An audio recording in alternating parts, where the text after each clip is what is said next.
Chapter 16.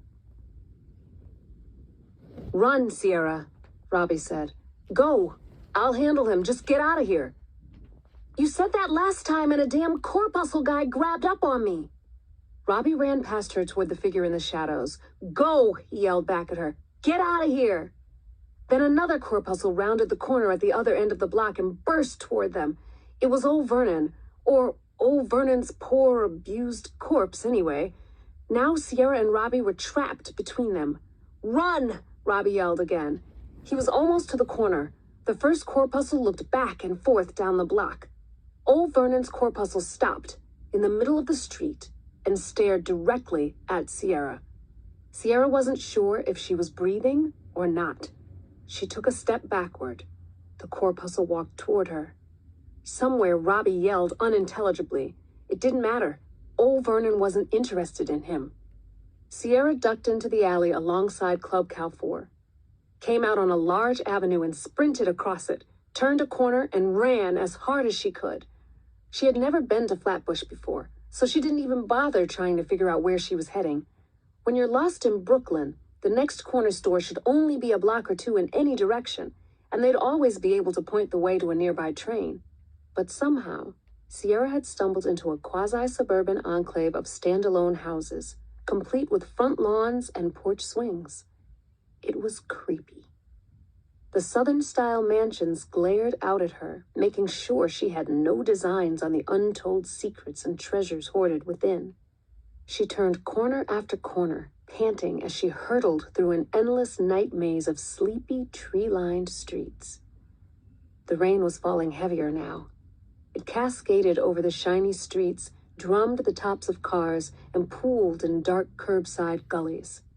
Sierra ran until her chest was on fire, and when she stopped, there was no corpuscle in sight. But something else was following her. The knowledge of it was as clear as if she could see the thing, but when she squinted her eyes into the dim, soaking suburban streets, there was nothing there. "Dude stays disappearing when things get tight," Sierra said under her breath. "I swear I'ma kill Robbie the next time I see him." She rounded a corner and walked halfway up the block. A raspy intake of air hissed all around her. She spun around. Some tall shape flitted away just as she turned. Now, nowhere to be seen. "All right," she thought. Robbie said the spirits were his friends and teachers, that they protected him. "Here I am," she said to the empty street. "So protect me." She was proud of how calm she'd managed to make herself, standing there without even a tremble, waiting for some unfathomable wraith to come and deal with her. "Bring it." The rain fell around her. In the big mansions behind those darkened windows, happy, well-to-do white people snuggled in their cozy beds. Maybe some were peeking out, wondering what that crazy Puerto Rican girl was doing in the middle of their block. Another cluttered, seething breath sounded over the endless rain splatter.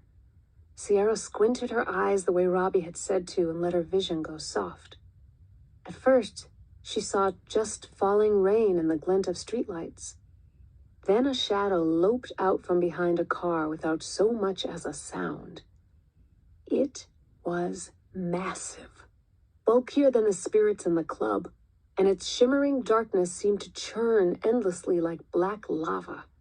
It limped toward Sierra, thrusting one long, dark appendage forward, and then fluidly gliding ahead on the other like a wounded giant. All that composure Sierra had been so proud of dissolved instantly. Her eyes went wide, the shadow vanished. By the time she got hold of herself to soften her vision again, it was just a few feet away. She barely stopped herself from crumpling onto the street as the giant shadow creature dragged itself forward, towering over her. A sharp, tangy smell flooded her nostrils, an ancient stench that told her whole body to run as far away as she could. But Sierra held her ground.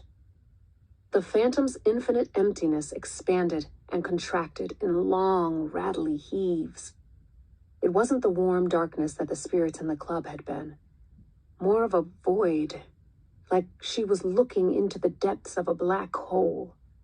A mouth, wide open in a silent scream, emerged along the sleek emptiness of the shadow creature, and then sank back in.